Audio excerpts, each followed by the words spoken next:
Hello viewers, welcome to news 18 Telugu.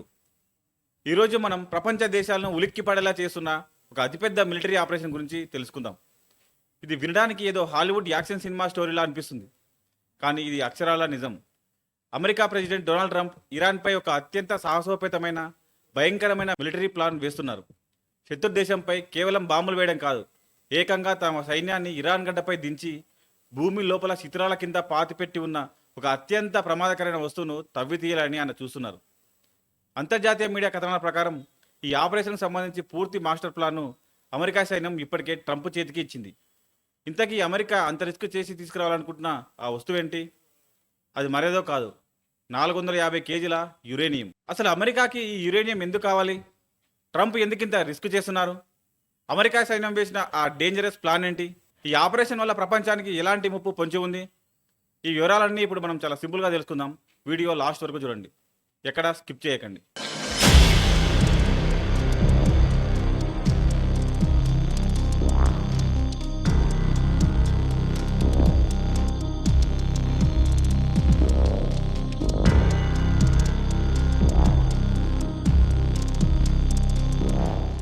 గత కొంతకాలంగా America, Israel కలిసి ఇరాన్పై తీవ్ర స్థాయిలో దాడులు చేసిన సంగతి మనందరికీ తెలిసిందే.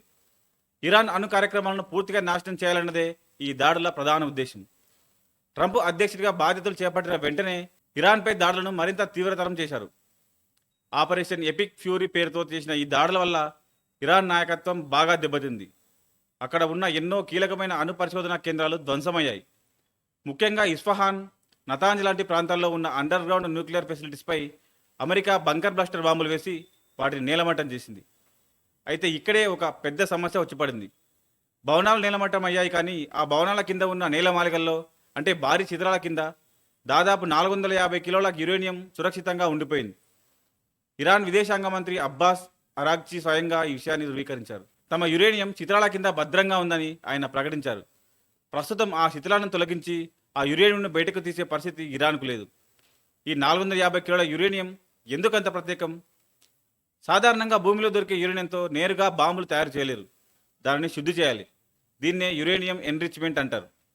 కరెంటు తయారు చేయడానికి కేవలం 3 నుంచి 5% ఎన్రిచ్ చేసిన యురేనియం సరిపోతుంది. కానీ ఇరాన్ దగ్గర ఉన్న ఈ 450 కిలో యురేనియం ఏకంగా 60% ఎన్రిచ్ చేయబడి ఉంది. 60% ఎన్రిచ్ చేసిన యురేనియంను 90%కి మార్చడం చాలా తేలికైన పని. ఒకసారి అది 90%కి చేరుకుంటే దాన్ని వెపన్ గ్రేడ్ యురేనియం అంటారు. అంటే అణుబాంబులు తయారు చేయడానికి కావాల్సిన ముడిసరుకు అన్నమాట. అంతర్జాతీయ అణుశక్తి సంస్థ చీఫ్ రాఫెల్ గ్రాసీ చెప్పిన వివరాల ప్రకారం ఇరాన్ దగ్గర ఉన్న ఈ 450 కిలోల 60% ఎన్రిచ్డ్ యురేనియంతో దాదాపు 10 అణుబాంబులను సులభంగా తయారు చేయొచ్చు.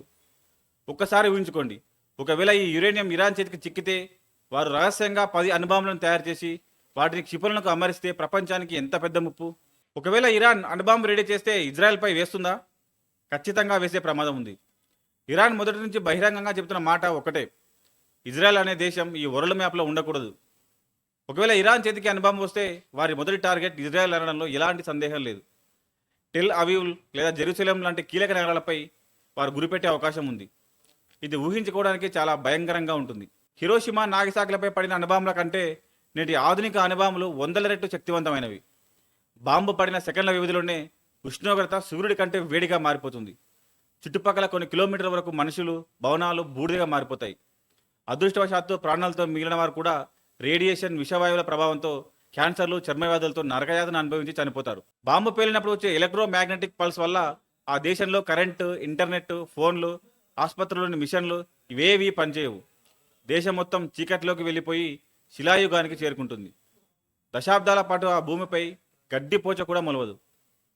అసలు ఇజ్రాయెల్పై బాంబు పడితే అమెరికాకు వచ్చే నష్టం ఏంటి? బాంబు పడేది ఇజ్రాయెల్ మీద కదా, మరి అమెరికా ఎందుకు ఇంతగా వణికిపోతుంది అని మీకు డౌట్ రావచ్చు. దీని వెనుక చాలా పెద్ద కారణాలే ఉన్నాయి. మిడిల్ ఈస్ట్లో అమెరికాకు ఉన్న ఏకైక అత్యంత బలమైన మిత్రదేశం ఇజ్రాయెల్. ఇజ్రాయెల్ నాశనం అయితే ఆ ప్రాంతంపై అమెరికాకు పట్టు పూర్తిగా పోతుంది.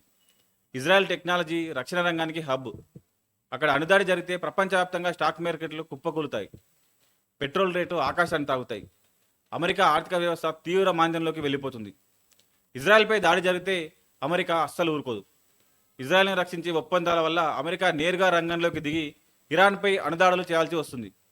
అప్పుడు ఇరాన్కు సపోర్ట్గా రష్యా, చైనా లాంటి దేశాలు రావచ్చు. ఇది డైరెక్ట్గా మూడో ప్రపంచ యుద్ధానికే దారితీస్తుంది. అందుకే ఇజ్రాయెల్ ఉనికికే కాదు, ప్రపంచ శాంతికి ఇది అతిపెద్ద ప్రమాదం. ఈ ఘోరం జరగకూడదనే అమెరికా, ఇజ్రాయెల్ దేశాలు ఆ యురేనియంను ఎలాగైనా ఇరాన్ నుంచి లాక్కోవాలని తీవ్రంగా ఆలోచిస్తున్నాయి. ట్రంప్ మాస్టర్ ప్లాన్ ఏంటి? బాంబులు వేసి యురేనియంను నాశనం చేయొచ్చు కదా అని సందేహం మీకు రావచ్చు. యురేనియం అనేది చాలా కఠినమైన పదార్థం. కేవలం పైనుంచి బాంబులు వేస్తే అది నాశనం కాదు. పైగా అది అప్పటికే భూమి అడుగున భారీ కాంక్రీట్ కట్టడాల కింద, టన్నుల కొద్ది శిథిలాల కింద ఉంది. దాన్ని పూర్తిగా నిర్వీర్యం చేయాలంటే అక్కడికి మనుషులు వెళ్లాల్సిందే. ఆ యురేనియంను స్వాధీనం చేసుకుని వేరే చోటికి తరలించాల్సిందే. ఇందుకోసం అమెరికా మిలిటరీ డొనాల్డ్ ట్రంప్కు ఒక భారీ ఆపరేషన్ ప్లాన్ను వివరించింది. అమెరికా రక్షణ శాఖకు చెందిన జాయింట్ స్పెషల్ ఆపరేషన్స్ కమాండ్ జేఎస్ఓసి అనే ఎలైట్ ఫోర్స్ ఈ మిషన్ను చేపట్టబోతుంది. వాల్ స్ట్రీట్ జర్నల్ కథనం ప్రకారం ఈ ఆపరేషన్ చాలా సంక్లిష్టమైనది. దీనికోసం వేలాది మంది అమెరికా సైనికులను నేరుగా ఇరాన్ గడ్డపై దించాల్సి ఉంటుంది. ప్లాన్ ఎలా సాగుతుందంటే, ముందుగా అమెరికా ఆర్మీకి చెందిన 82వ ఎయిర్బోర్న్ కమాండోలు, రేంజర్లు పారాచూట్ల ద్వారా ఇరాన్ అణుకేంద్రాల దగ్గర దిగుతారు. వెంటనే ఆ ప్రాంతం మొత్తాన్ని తమ ఆధీనంలోకి తీసుకుంటారు. ఇరాన్ సైన్యం అక్కడికి రాకుండా ఒక పెద్ద డిఫెన్స్ లైన్ ఏర్పాటు చేస్తారు.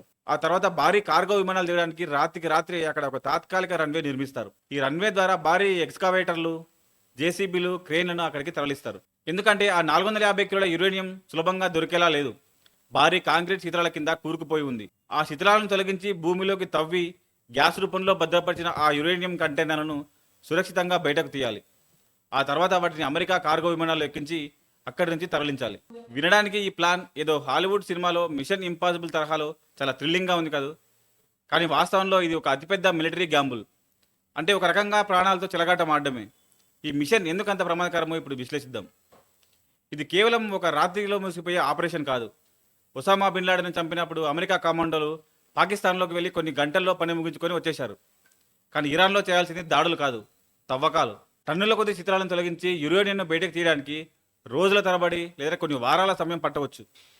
ఒక శత్రు దేశంలో, అందులోనూ ఎప్పుడూ అప్రమత్తంగా ఉండే ఇరాన్ లాంటి దేశంలో అమెరికా సైనికులు కొన్ని వారాల పాటు తిష్ట వేసి ఉండడం అంటే మామూలు విషయం కాదు. ఇరాన్ సైన్యం ఊరికే కూర్చోదు కదా. తమ దేశంలోకి అమెరికా సైన్యం చొరబడిందని తెలియగానే వాళ్ళు సర్వశక్తులొడ్డి పోరాడతారు. క్షిపణులు, డ్రోన్లు, ఆర్టిలరీ దాడులతో విరుచుకుపడతారు.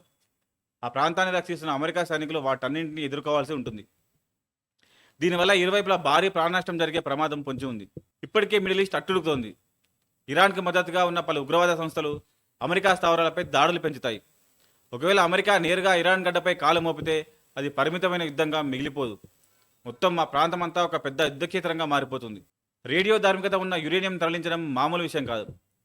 న్యూయార్క్ టైమ్స్ రిపోర్ట్ ప్రకారం ఈ యురేనియం హెక్సాఫ్లోరైడ్ అనే గ్యాస్ రూపంలో ఇస్ఫహాన్ అణుకేంద్రంలో ఉంది. దీన్ని బయటకు తీసేటప్పుడు ఏమాత్రం లీక్ అయినా సైనికుల ప్రాణాలకు తీవ్ర ప్రమాదం. సరైన రక్షణ పరికరాలతో ఈ ఆపరేషన్ చేయడం చాలా సవాలుతో కూడుకున్న పని. గతంలో ఇలాంటి ఆపరేషన్లు ఏమైనా జరిగాయా? అమెరికాకు ఇలాంటి యురేనియం తరలించిన అనుభవం ఉందా అని అడిగితే గతంలో ఒకసారి చేశారు. 1994లో ప్రాజెక్ట్ సఫైర్ పేరుతో ఒక ఆపరేషన్ జరిగింది. కజకిస్తాన్ దేశం విడిపోయినప్పుడు అక్కడ మిగిలిపోయిన సుమారు 600 కిలోల వెపన్ గ్రేడ్ యురేనియంను అమెరికా రహస్యంగా బయటకు తీసుకొచ్చింది. ఆ యురేనియంను C5 గెలాక్సీ విమానాల్లో అమెరికాలోని టెన్నెస్సీ ప్రాంతానికి సురక్షితంగా తరలించారు. ఆ ప్రాజెక్ట్ చాలా సక్సెస్ అయింది. అయితే 1994 నాటి పరిస్థితులు వేరు, ఇప్పటి పరిస్థితులు వేరు. నాటి కజకిస్తాన్ ప్రభుత్వం అమెరికాతో స్నేహపూర్వకంగా వ్యవహరించింది. ఆ ప్రభుత్వ అనుమతితోనే, వాళ్ళ సహకారంతోనే అమెరికా ఆ భారీ ఆపరేషన్ చేపట్టింది. కానీ ఇప్పుడు ఇరాన్ ప్రభుత్వం అమెరికాకు బద్ధశత్రువు. పైనుంచి బాంబుల వర్షం కురుస్తున్న సమయంలో శత్రు సైన్యంతో పోరాడుతూ ఈ ఆపరేషన్ చేయాల్సి రావడం నిజంగా ఊహకందని విషయం. ఈ ఆపరేషన్ గురించి ట్రంప్ చాలా జాగ్రత్తగా మాట్లాడుతున్నారు. యురేనియం తిరిగి రాబడటం మీద విలేకరులు అడిగిన ప్రశ్నలకు ఆయన నేరుగా సమాధానం చెప్పలేదు. ఇరాన్ వాళ్ళు కూడా ఆ శిథిలాల కింద ఉన్న యురేనియంను బయటకు తీసుకురాలేకపోతున్నారు కదా అని ఆయన వ్యాఖ్యానించారు. మరోవైపు ఇజ్రాయెల్ ప్రధాని బెంజమిన్ నెతన్యాహు మాత్రం చాలా నమ్మకంతో ఉన్నారు. అమెరికా, ఇజ్రాయెల్ ఉమ్మడి మిలిటరీ ఆపరేషన్ ఇప్పటికే సగం పూర్తయిందని, ఇరాన్ అణు వ్యవస్థలను చాలా వరకు దెబ్బతీశామని ఆయన ప్రకటించారు. మిగిలిన యురేనియం నిల్వలను శాశ్వతంగా లేకుండా చేయడమే తమ తదుపరి లక్ష్యమని ఆయన స్పష్టం చేశారు. దీన్ని బట్టి చూస్తే అమెరికా ఈ ఆపరేషన్ చేసే అవకాశాలను పూర్తిగా కొట్టిపారేయలేము. దాడులు చేసి వదిలేస్తే ఇరాన్ ఎప్పటికైనా ఆ యురేనియంను బయటకు తీసి బాంబులు తయారు చేస్తున్న భయం అమెరికాకు ఉంది. ఆ భయమే ట్రంప్ను ఈ పెద్ద రిస్క్ తీసుకునేలా పురిగొల్పుతోంది. మొత్తానికి 450 కిలోల యురేనియం ఇప్పుడు ప్రపంచ రాజకీయాలకు కేంద్ర బిందువుగా మారింది. డొనాల్డ్ ట్రంప్ ముందున్న అతిపెద్ద సవాలు ఇదే. అమెరికా సైనికుల ప్రాణాలను పణంగా పెట్టి ఒక పెద్ద యుద్ధానికి దారితీసే ఈ మిలిటరీ గ్యాంబుల్కు ట్రంప్ సై అంటారా?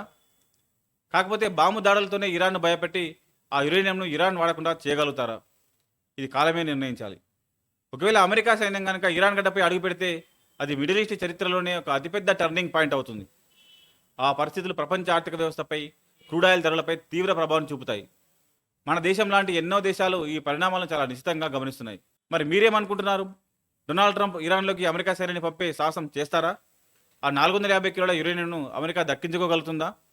మీ అభిప్రాయాలను కింద కామెంట్ సెక్షన్లో తెలియజేయండి. ఈ సమాచారం మీకు నచ్చినట్లయితే ఈ వీడియోను లైక్ చేయండి, మీ ఫ్రెండ్స్తో షేర్ చేయండి.